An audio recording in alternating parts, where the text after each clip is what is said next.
2021 national medical commission FMGL regulation എന്ന പേരിൽ ഒരു ഗസറ്റ് പബ്ലിഷ് ചെയ്തതിന് ശേഷം കഴിഞ്ഞ 6 വർഷമായിട്ട് ഇവിടെ എന്തൊക്കെയാണ് നടക്കുന്നതല്ലേ?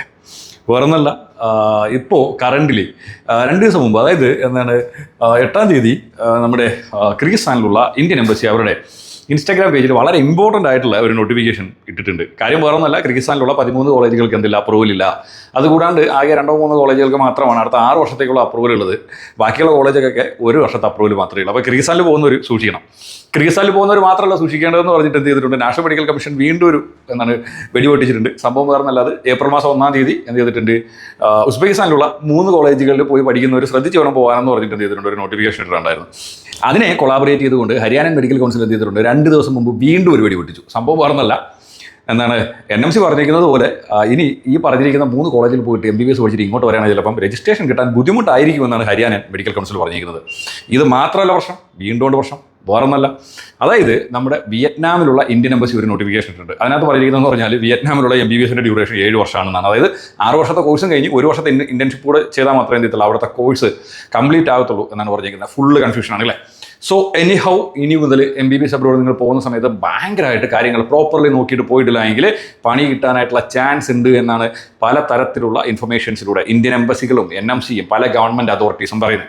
സോ എനിഹൗ, നമ്മൾ കിർഗിസ്ഥാൻ്റെ കേസിലോട്ട് വരുന്ന സമയത്തെന്ന് പറഞ്ഞു കഴിഞ്ഞാൽ കിർഗിസ്ഥാനിലുള്ള അവിടുത്തെ മിനിസ്ട്രി ഓഫ് ഹെൽത്ത് എഡ്യൂക്കേഷൻ എന്ത് ചെയ്തിട്ടുണ്ടായിരുന്നു, ഒരു സ്റ്റഡി നടത്തിയതിൻ്റെ അടിസ്ഥാനത്തിൽ എന്ത് ചെയ്തിട്ടുണ്ട്, അവർ പ്രോപ്പറായിട്ട് ഇൻഫ്രാസ്ട്രക്ചറുള്ള കോളേജുകൾക്ക് എന്ത് ചെയ്തു, അവർ അപ്രൂവൽ കൊടുക്കുകയും ഇൻഫ്രാസ്ട്രക്ചർ ഇല്ലാത്ത കോളേജുകളുടെ അപ്രൂവൽ കട്ട് ചെയ്യുകയും ചെയ്തിട്ടുണ്ട്.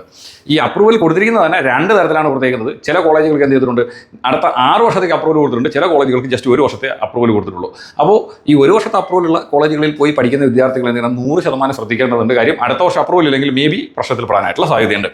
സോ എനിഹൗ, ഇന്ത്യൻ എംബസി പറയുന്നതെന്ന് പറഞ്ഞു കഴിഞ്ഞാൽ കറൻ്റ്ലി ഈ നെക്സ്റ്റ് 6 ഇയേഴ്സിന് അപ്രൂവലുള്ള കോളേജ് എന്ന് പറഞ്ഞാൽ ഒന്ന് ഓഷ് സ്റ്റേറ്റ് മെഡിക്കൽ യൂണിവേഴ്സിറ്റി, അത് കഴിഞ്ഞതിന് ശേഷം വരുന്നതെന്ന് പറഞ്ഞാൽ international higher school of medicine, okay. പിന്നെ അടുത്ത് വരുന്നതെന്ന് പറഞ്ഞാൽ Asian international university, okay. Then international university of Kyrgyzstan. So ഇത്രയും യൂണിവേഴ്സിറ്റികൾക്ക്, ജസ്റ്റ് 4 യൂണിവേഴ്സിറ്റികൾക്ക് മാത്രമാണ് കിർഗിസ്ഥാനിൽ എന്തുള്ളത്, പെർമനന്റ് അപ്രൂവൽ കൊടുത്തിട്ടുള്ളത്. ഇനി രണ്ടാമത്തെ കേസ് എന്ന് പറഞ്ഞു കഴിഞ്ഞാൽ 1 വർഷത്തെ അപ്രൂവലുള്ള കോളേജുകൾ, അതായത് ജസ്റ്റ് ഈ 1 വർഷത്തേക്ക് വേണ്ടി മാത്രമായിട്ട് അപ്രൂവൽ, പെർമനന്റ് അപ്രൂവൽ ഒന്നുമില്ല, ഈ 1 വർഷത്തേക്ക് മാത്രമായിട്ട് അപ്രൂവൽ കൊടുത്തിരിക്കുന്ന യൂണിവേഴ്സിറ്റീസ് എന്ന് പറഞ്ഞു കഴിഞ്ഞാൽ കിർഗിഷ് നാഷണൽ യൂണിവേഴ്സിറ്റി എന്ന് പറഞ്ഞ university, Jalalabad international university, Kyrgyz Uzbek international university. So majorly നമ്മുടെ സ്റ്റുഡൻസ് ഒക്കെ പോയി പഠിക്കുന്നതെന്ന് പറഞ്ഞു കഴിഞ്ഞാൽ ഈ പറഞ്ഞിരിക്കുന്ന യൂണിവേഴ്സിറ്റിയിലൊക്കെ ഒരുപാട് സ്റ്റുഡൻറ്റ് പോയി പഠിക്കുന്നുണ്ട് കേട്ടോ. അത് കഴിഞ്ഞതിന് ശേഷം എന്ത് ചെയ്തിട്ടുണ്ട്, Jalalabad state university, Jalalabad international university, university of south Asia, international European university. So ഇത്രയും യൂണിവേഴ്സിറ്റികൾക്ക് എന്ന് പറഞ്ഞു കഴിഞ്ഞാൽ ജസ്റ്റ് 1 ഇയറിൻ്റെ അപ്രൂവൽ മാത്രമേ ഉള്ളൂ.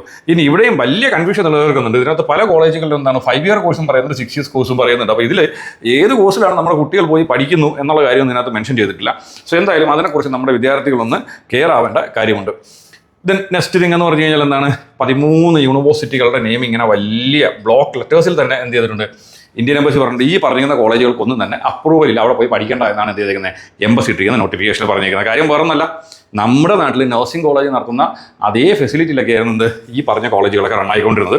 സോ ഇനി എന്ത് ചെയ്യണ്ട, അവിടെ പോയി പഠിച്ചിട്ട് ഇങ്ങോട്ട് തിരിച്ചു വരണ്ട എന്ന് പറഞ്ഞിട്ട് എന്ത് ചെയ്തിട്ട് എംബസി ഓഫ് ഇന്ത്യ എന്തായാലും വെരി ക്ലിയർ നോട്ടിഫിക്കേഷൻ ഇട്ട് കഴിഞ്ഞു. അപ്പോൾ കിർഗിസ്ഥാൻ്റെ കാര്യത്തിൽ ഒരു തീരുമാനം വന്നു. ആകെ ഇനി പോകാൻ പറ്റുന്നതെന്ന് പറഞ്ഞാൽ ഒരു 4-5 കോളേജുകളിൽ മാത്രമാണ് നമുക്ക് പോയിട്ട് പഠിക്കാനായിട്ട് പറ്റുന്നത്. ശരിയല്ലേ?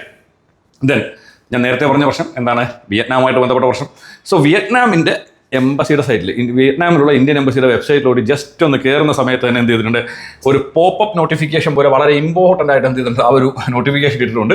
അതായത് വിയറ്റ്നാമിൽ പോയിട്ട് പഠിക്കാനായിട്ട് ആഗ്രഹിക്കുന്ന വിദ്യാർത്ഥികളുണ്ടല്ലോ, അവർക്ക് വേണ്ടിയിട്ടുള്ള അഡ്വൈസറിയാണ്. അപ്പോൾ ഇതിനകത്ത് വെരി ക്ലിയർലി പറഞ്ഞിട്ടുള്ളൊരു കാര്യം, വിയറ്റ്നാമിലുള്ള കോഴ്സ് എന്ന് പറഞ്ഞാൽ മുതൽ 6 വർഷമാണ് കോഴ്സ് എന്നുള്ളൊരു കാര്യം വെരി ക്ലിയർലി തന്നെ പറഞ്ഞിട്ടുണ്ട്.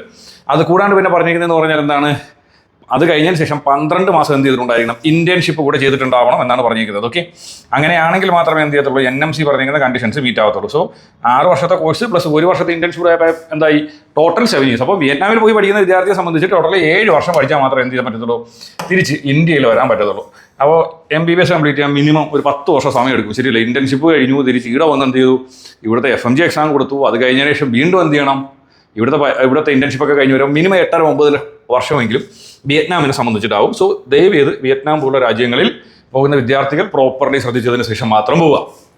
ഇനി നമ്മുടെ അഡ്വൈസറി ഇല്ലേ, സോ അഡ്വൈസറിയെ സംബന്ധിച്ചിട്ട് നിങ്ങൾ എന്ത് ചെയ്യുക, ജസ്റ്റ് ഇതിപ്പോൾ നാഷണൽ മെഡിക്കൽ കമ്മീഷൻ്റെ ഒഫീഷ്യൽ വെബ്സൈറ്റിൽ അവർ നിങ്ങൾ ന്യൂസ് ആൻഡ് ഇവൻറ്റ്സിൽ പോവുകയാണെങ്കിൽ എന്ത് ചെയ്തിട്ടുണ്ട്, 2026 ഏപ്രിൽ മാസം 1-ാം തീയതി ഇറക്കിയിരിക്കുന്ന ആ ഒരു അഡ്വൈസറി കാണാൻ പറ്റും. ഈ ഒരു അഡ്വൈസറി പറഞ്ഞിരിക്കുന്നതെന്ന് പറഞ്ഞു കഴിഞ്ഞാൽ ഉസ്ബെക്കിസ്ഥാനിലുള്ള 3 കോളേജുകളും ഉസ്ബെക്കിസ്ഥാനിലുള്ള കോളേജ് എന്ന പേരിൽ ബാംഗ്ലൂർ നടത്തുന്ന ഒരു സ്ഥാപനം. അപ്പോൾ ഉസ്ബെക്കിസ്ഥാനിലെ 3 കോളേജ് എന്ന് പറഞ്ഞാൽ Bukhara state medical institute, Samarkand state medical university, Tashkent state medical university.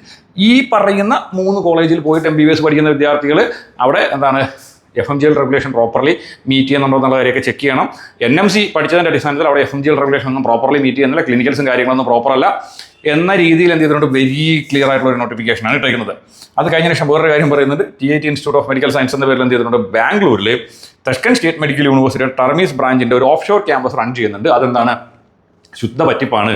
അവിടെ പഠിക്കുന്ന വിദ്യാർത്ഥികൾക്ക് എന്ത് കിട്ടത്തില്ല, രജിസ്ട്രേഷൻ കിട്ടത്തില്ല എന്നുള്ളൊരു കാര്യം കൂടെ വെരി ക്ലിയർലി തന്നെ പറയുന്നുണ്ട്. ഓക്കെ, സോ ഈ ഒരു നോട്ടിഫിക്കേഷനെ കൊളാബറേറ്റ് ചെയ്തുകൊണ്ടാണ് ഞാൻ നേരത്തെ പറഞ്ഞ പോലെ ഹരിയാനൻ മെഡിക്കൽ കൗൺസിൽ ജസ്റ്റ് 2 ദിവസം മുമ്പ് ഒരു നോട്ടിഫിക്കേഷൻ, അതായത് ഈ പറയുന്ന കോളേജിൽ പോയി പഠിക്കുന്നവർ തിരിച്ചിങ്ങോട്ട് രജിസ്ട്രേഷൻ വരേണ്ട ആവശ്യമില്ല, വരുന്ന സമയത്ത് പ്രോപ്പർലി ചെക്ക് ചെയ്തതിന് ശേഷം മാത്രമേ എന്ത് കിട്ടത്തുള്ളൂ, രജിസ്ട്രേഷൻ കിട്ടത്തുള്ളൂ എന്ന് പറയുന്നത്. ഓക്കെ, സോ എനി ഹൗ കാര്യങ്ങൾ വളരെ വളരെ ക്ലിയർ ആണ്.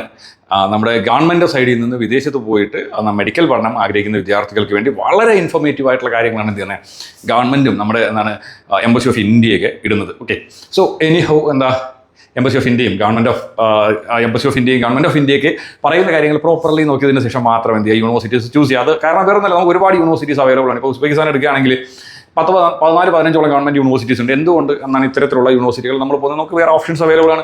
കിർഗിസ്ഥാനിലാണെങ്കിൽ കറൻ്റ് ഈ ലിസ്റ്റിലുള്ള 2 കോളേജുകളുണ്ട്, 6 വർഷത്തെ അപ്രൂവലുള്ള 2 കോളേജുകളുണ്ട്. സോ അത്തരത്തിലുള്ള യൂണിവേഴ്സിറ്റികൾ ചൂസ് ചെയ്താൽ പ്രശ്നമില്ല. അതുപോലെ തന്നെ നമ്മൾ എന്ത് ചെയ്തു, ഈ പറയുന്ന വിയറ്റ്നാമിൻ്റെ കേസ് പോലെ തന്നെ ഓൾറെഡി നമ്മുടെ കസാക്കിസ്ഥാനിലെ കോഴ്സ് 6+1 year 7 yearsലോട്ട് മാറുമെന്ന് പറഞ്ഞിട്ടുള്ള ഒരു റൂമർ ഉണ്ട്. അതുമായി ബന്ധപ്പെട്ട നോട്ടിഫിക്കേഷൻ വളരെ വേഗത്തിൽ തന്നെ വരുമെന്നാണ് തോന്നുന്നത്. അപ്പോൾ ഒരു കൺട്രി ചൂസ് ചെയ്യുന്നതിന് മുമ്പ് ഇത്തരം കാര്യങ്ങളൊക്കെ പ്രോപ്പർലി നോക്കിയതിന് ശേഷം മാത്രം എന്ത് ചെയ്യുക, കൺട്രി ചൂസ് ചെയ്യുക. സോ വിദേശ MBBS പഠനവുമായി ബന്ധപ്പെട്ടിട്ടുള്ള വളരെ ഇൻഫോർമേറ്റീവ് ആയിട്ടുള്ള വീഡിയോകൾ നിങ്ങൾക്ക് വേഗത്തിൽ ലഭിക്കാനായിട്ട് എന്ത് ചെയ്യുക, മറക്കാണ്ട് ചാനൽ സബ്സ്ക്രൈബ് ചെയ്യുക. പുതിയൊരു വീഡിയോയിൽ കാണുന്നവരേക്കും എല്ലാ കൂട്ടുകാർക്കും ബൈ ബൈ.